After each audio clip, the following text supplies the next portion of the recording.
Welcome to my నాలోని భావాలు. నువ్వు అలా అనుకున్నా కూడా తర్వాత నేనేంటో నీకు మెల్లగా ఇంకా బాగా అర్థమవుతుంది కదా. అప్పుడు నువ్వు అన్న మాట తప్పని నువ్వే అనుకొని మనసులో నాకు ఒక చిన్న క్షమాపణ చెప్పే రోజు వస్తుంది. దానికోసం నేను ఎదురు చూస్తూ ఉంటాను అని విక్రాంతి చెప్పి లేచి అక్కడి నుండి 4 అడుగులు వేసి ఆగి వెనక్కి తిరిగి రెడీ అవ్వు, హాస్పిటల్కి వెళ్ళాలి అని అక్కడి నుండి డోర్ వేసుకొని వెళ్ళిపోయాడు.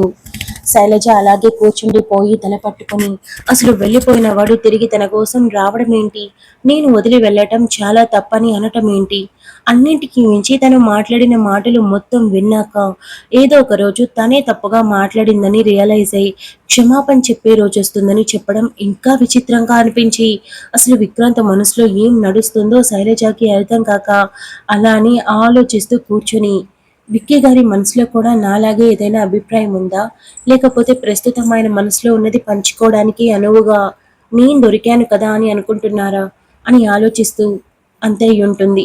అయినా ఆయన స్థాయికి నేను ఇక్కడ సరిపోతాను, ఎలా నన్ను ఒప్పుకుంటారు? ఇక ఈ మెడలో ఈ నల్ల పూసలు ఆ సమయంలో అలా జరిగిపోయిందంతే. ఇష్టం, ప్రేమ, వాంఛ ఇవేవీ లేకుండానే జరిగింది. కేవలం నన్ను కాపాడటం కోసం నేను మంచిదాన్ని అనిపించాను. నా లైఫ్ నాశనం అయిపోతుందని కంగారు పడ్డారు. అన్నింటికి మించి నా జీవితంలో ఆయనకి నా తొలి అనుభవం అని అర్థమైంది అనుకుంటా. అందుకే కాపాడేశారు. అయినా నాకి బుద్ధి లేదు. దేవుని చూసి వరాలు అడగొచ్చు, అంతేకాని కోరుకోకూడదు, చాలా తప్పు. ఒక రకంగా నేను చాలా అదృష్టవంతురాల్ని. ఒక రోజంతా ఆయనతో కలిసి ఉన్నాను. అంతకు మించిన అదృష్టం ఇంకా కోరుకోకూడదు. ఇకపోతే ఇప్పుడు హాస్పిటల్కి వెళ్ళాక వంశీని ఇంటికి తీసుకెళ్ళాక నా ధ్యాస మారుతుంది కాబట్టి ఆలోచనలు తగ్గించాలి అని శైలజ బలంగా నిర్ణయించుకొని లేచి వెళ్ళి మొహం కడుక్కొని రెడీ అయి కిందకొచ్చింది. శైలజ రావడమే విక్రాంతి లేచి వెళ్ళి వాటర్ బాటిల్ తీసుకొచ్చి తనకిచ్చాడు. శైలజ ఏం మాట్లాడకుండా బాటిల్ తీసుకొని కాస్త మంచినీళ్లు తాగాక బయలుదేరుదాం అని అనింది. విక్రాంత్ తల ఊపి కదలగా వెనకే శైలజ కూడా వెళ్ళింది. ఇద్దరు బైక్లో హాస్పిటల్కి బయలుదేరారు. హాస్పిటల్ చాలా లాంగ్ కావడంతో చేరుకునేటప్పటికే 40 నిమిషాల పైన పట్టడంతో బైక్ పార్క్ చేసి ఇద్దరు హాస్పిటల్లోకి వెళ్లారు. డాక్టర్ దగ్గర ఆల్రెడీ అపాయింట్మెంట్ తీసుకుని ఉండటంతో వెళ్ళిన 10 నిమిషాలకే కలిసే అవకాశం దొరకగా ఇద్దరు డాక్టర్ క్యాబిన్ లోకి వెళ్లారు. డాక్టర్ ఇద్దరిని చూడటమే చిన్న స్మైల్ చేయడంతో విక్రాంత్ గుడ్ మార్నింగ్ చెప్పి కూర్చోగా పక్కనే శైలజ కూడా కూర్చుంది. ఏం నిర్ణయించుకున్నారు అని డాక్టర్ అడిగారు. సార్, ఆపరేషన్ చేస్తే తప్పకుండా చెడు జరుగుతుందని మీరు కన్ఫర్మ్గా చెప్పినప్పుడు దాన్ని మేము చాయిస్లా తీసుకోలేం కదా, మనుషులం కదా, ఎమోషన్స్ ఎక్కువ కాబట్టి మేము రెండో దాన్ని ఫాలో అవ్వాలనుకుంటున్నాం. వంశీని డిశ్చార్జ్ చేస్తే ఇంటికి తీసుకొని వెళ్తాం. ఏదైనా మెడికేషన్ చెప్తే యూజ్ చేస్తూ తనని ఉన్న నాళ్ళు హ్యాపీగా చూసుకోవాలనుకుంటున్నాం. ఆ తర్వాత దేవుడి దయ అని విక్రాంత్ అన్నాడు. విక్రాంత్, నేను ఒక డాక్టర్ని, దేవుణ్ణి కాదు. ఆపరేషన్ చేస్తే 1% ఛాన్స్ ఉన్నా నేను హ్యాపీగా ఒప్పుకునేవాడిని. కానీ ఇక్కడ ఛాన్సెస్ గంట గంటకు పడిపోతున్నాయి. అన్నింటికీ మించి వంశీ వయసు చాలా చిన్నది. ఈ ఆపరేషన్ని అస్సలు తట్టుకోలేడు. అందుకే నేను మరో ఆప్షన్కి వెళ్ళమని చెప్తున్నాను. ఫ్రాంక్గా చెప్పాలంటే నేను డాక్టర్ని, దేవుణ్ణి కాదు కనుక ఖచ్చితంగా కాపాడలేం. ఇక ఆ భగవంతుడు అంతే ఆయుష్ పెట్టాడు. ఉన్నన్ని రోజులు మీరు దిగులు పడడం మానేసి, బాధపడడం మానేసి, ఈ కన్నీళ్లు పెట్టడం మానేసి అని శైలజ వైపు చూస్తూ వంశీని సంతోషపెట్టండి. జీవితానికి సరిపడా సంతోషాన్ని మొత్తం ఈ కొద్ది రోజుల్లో చూపించండి. అప్పుడు తాను తృప్తిగా కన్ను మూసినా సరే తను పుట్టినందుకు ఒక హ్యాపీనెస్ దొరికినట్టు అవుతుంది అని డాక్టర్ అన్నాడు. శైలజ కన్నీళ్లు తుడుచుకొని ఎప్పుడు పంపిస్తారు అని అడిగింది. రేపు తీసుకుని వెళ్ళొచ్చు. ఇవాళ మెడికేషన్లో ఉన్నాడు. రేపటి నుండి మీరు ఇంట్లో మెడిసిన్స్ ఇవ్వచ్చు. ఎలా చూసుకోవాలి ఏంటి అన్నది రేపు నేను క్లియర్గా ఎక్స్ప్లెయిన్ చేస్తాను. ఇకపోతే అప్పుడప్పుడు వచ్చి చెకప్ చేయించుకుంటే బెటర్ అని డాక్టర్ చెప్పాడు. ఓకే సార్, ఇవాళ వంశీని కలవడానికి కుదురుతుందా అని విక్రాంత్ అడిగాడు. ఆల్రెడీ అటెండర్స్ పర్మిషన్ టైం అయిపోయింది. రేపు ఒకటేసారి వచ్చి డిశ్చార్జ్ చేసుకొని తీసుకొని వెళ్ళండి అని డాక్టర్ చెప్పాడు. ఓకే సార్ అని విక్రాంత్ బలవంతంగా చెప్పాలని లేకపోయినా థ్యాంక్స్ అని చెప్పి శైలజ వైపు చూసి బయటికి వెళ్ళటంతో శైలజ కూడా డాక్టర్కి 2 చేతులు జోడించి దండం పెట్టి బయటికి వెళ్ళింది. శైలజ బయట అడుగు పెట్టగానే విక్రాంత్ తన చేతిని పట్టుకొని బయటికి తీసుకుని వెళ్ళటంతో ఏం మాట్లాడకుండా శైలజ దిగులుగా వెనకే వెళ్ళింది. విక్రాంత్ నేరుగా క్యాంటీన్ దగ్గరికి తీసుకెళ్లి ఇద్దరి కోసం జ్యూస్ తీసుకొని వెళ్ళి తీసుకో అని ఇచ్చి పద అని ఖాళీ బెంచ్ దగ్గరికి వెళ్ళి కూర్చున్నారు. సైలెంట్గా ఉన్నావు, తాగు అని విక్రాంత్ అన్నాడు. శైలజ కాస్త తాగి సైలెంట్గా ఉండటంతో, చూడు శైలు, నువ్వు ఇలా దిగులుగా ఉండే పనైతే చెప్పు. వంశీని మనం తీసుకెళ్లొద్దు, ఆపరేషన్ చేయించేద్దాం. నువ్వే ఇలా ఉంటే రేపు బయటకు వచ్చాక వంశీ చిన్న పిల్లాడు ఏమైపోతాడు? కాస్త తెలివిగా ఆలోచించు. ఎంతసేపు మా తమ్ముడు దూరమైపోతాడు అని ఏడవడం తప్ప ఉన్నన్ని రోజులు ఎలా చూసుకోవాలి అనే దాని గురించి కొంచెమైనా ఆలోచిస్తున్నావా అని విక్రాంత్ కాస్త గట్టిగా మాట్లాడాడు.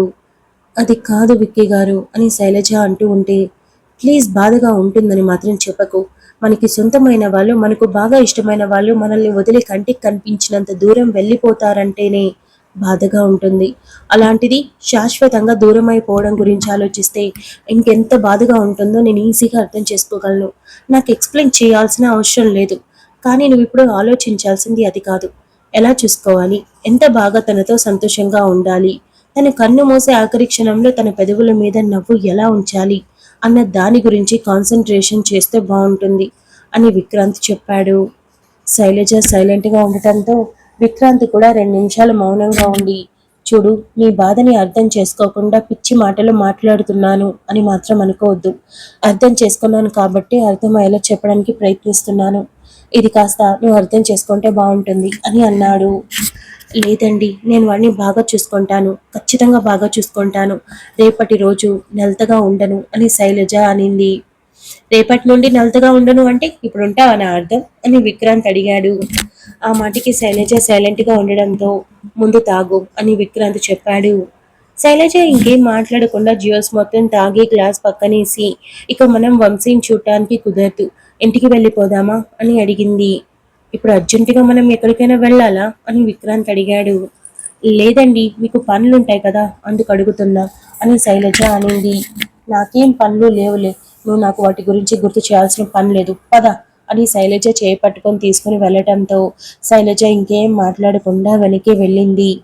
ఇద్దరు కలిసి ఒక రెస్టారెంట్ ముందు ఆగడంతో శైలజ రెస్టారెంట్ వైపు చూసి, ఇప్పుడు ఇక్కడికి ఎందుకు, ఇంటికి వెళ్తే నేను 5 నిమిషాల్లో వండేస్తాను అని చెప్పింది. నువ్వు వండగలవని నాకు తెలుసులే, ఇద్దరికేంటి 100 మందికైనా వండేస్తావు కదా, నాకు బయట తినాలనిపిస్తుంది, చాలా పద అని విక్రాంత్ అనటంతో వెనకే శైలజ తప్పక వెళ్ళింది. ఇద్దరూ వెళ్ళి రెస్టారెంట్లో కూర్చున్న తర్వాత విక్రాంత్ ఫుడ్ ఆర్డర్ చేసి, ఇక్కడే ఉండు, నేను వాష్రూమ్కి వెళ్ళొస్తాను అని వెళ్ళాడు.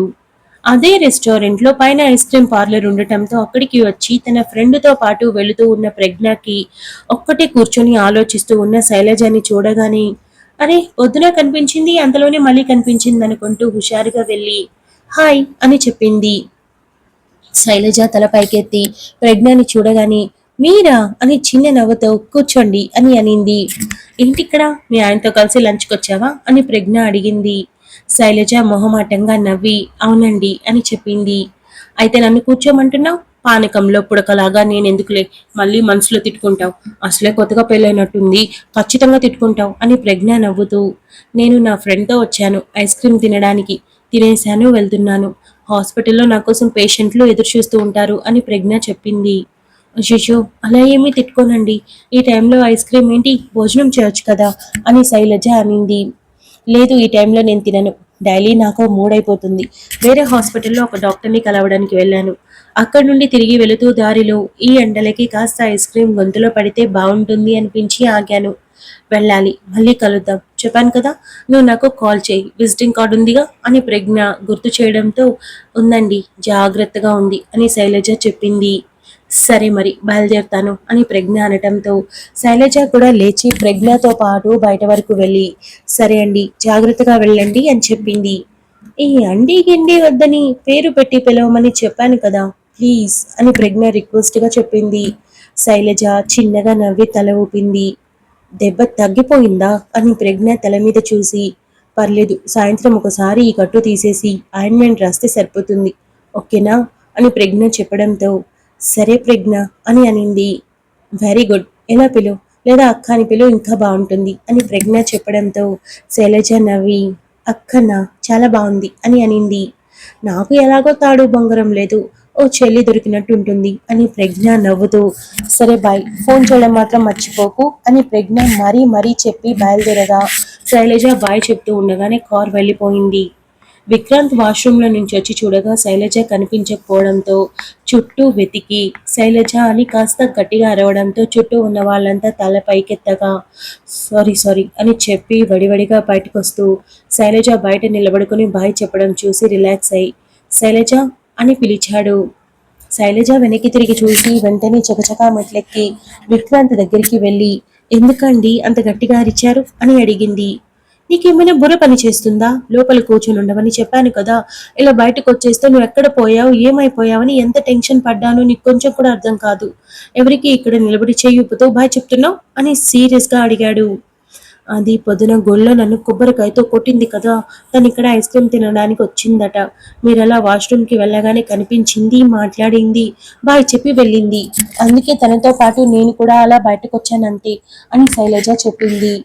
లోపలికి రా అని విక్రాంత్ తన చేయి పట్టుకొని తీసుకుని వెళ్ళేటప్పటికే టేబుల్ మీద ఫుడ్ పెట్టి సర్వర్ నిలబడుకొని ఉండటంతో ఇట్స్ ఓకే మేమే సర్వ్ చేసుకుంటాం అని విక్రాంత్ చెప్పగా అతను వెళ్ళిపోయాడు. విక్రాంత్ ప్లేట్లో భోజనం వడ్డించి తిను అని చెప్పాడు. శైలజ విక్రాంత్ మొహాన్ని బాగా గమనించి విక్కీ గారు మీకు కోపం వచ్చిందా అని అడిగింది. మరి రాదా? ఒక క్షణం భయమేసింది. నీకెవరో తెలియదు, అసలేమీ తెలియదు, ముఖ్యంగా పక్కన వాళ్ళతో మాట్లాడటం కూడా తెలియదు నీకు. అలాంటిది కనిపించకుండా పోతే ఎవరైనా టెన్షన్ పడతారు. ఒక క్షణం హడల్ పుట్టించేశావు అని విక్రాంత్ అన్నాడు. సారీ అండి, అంటే ఇక్కడే మాట్లాడుతూ ఉన్నాను. ఇక మాటలు కొంచెం ఎక్కువ అవడంతో బయట వరకు వెళ్లాల్సి వచ్చింది. అంటే తెలిసిన వాళ్ళు కనిపించి వెళ్ళేటప్పుడు అలా వెళ్ళకపోతే బాగుండదని వెళ్ళాను. ఇంకొకసారి ఇలా జరగదులేండి. మీరు వచ్చే వరకు ఎదురు చూసి చెప్పే వెళ్తాను నేను అని శైలజ చెప్పింది. విక్రాంత్ కాస్త కూలాయి సరే తిను అని అన్నాడు. మీ కోపం పోయినట్టేనా అని శైలజ అడిగింది. వెన్న రాసినంత తీయగా మాట్లాడుతూ ఉంటే ఎవరైనా కూల్ అవుతారు కదా అని విక్రాంత్ తింటూ అన్నాడు.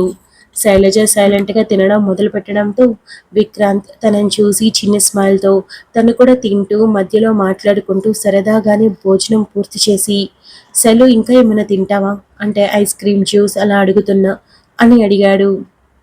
శైలజ తల గుండ్రంగా తిప్పడంతో తినాలి అనిపించినప్పుడు అడగచ్చు కదా, అడిగే వరకు సైలెంట్ గా ఉంటావా అని తనకు ఒక మిల్క్ షేక్ తో పాటు శైలజకి ఐస్ క్రీమ్ ఆర్డర్ చేశాడు. అంటే నేను డబ్బులు ఖర్చు పెట్టట్లేదు కదా అండి, అందుకే. లేదంటే నేను నాకు ఇష్టమైనవన్నీ కొనుక్కునేదాన్ని. అలా అని మీ దగ్గర ఎక్కువ మొహమాటం కూడా పడట్లేదు. నా జీవితంలో ఒకరి దగ్గర ఇలా డబ్బులు తీసుకుంటానని అసలు అనుకోలేదు. మీరు నమ్ముతారో లేదో ఇది నా మొదటి అప్పు అని శైలజ చిన్నగా చెప్పింది. విక్రాంతి నవ్వుతూ అంటే నువ్వు ఇంతకు ముందు వర్క్ చేసేదానివా, అప్పుడు నీకు డబ్బులు ఎక్కడి నుండి వచ్చేవి అని అడిగాడు. Thank you so much for listening guys. Update నచ్చినట్టయితే లైక్ చేయండి, షేర్ చేయండి, కమెంట్ చేయండి, అలానే సబ్స్క్రైబ్ చేసుకోండి.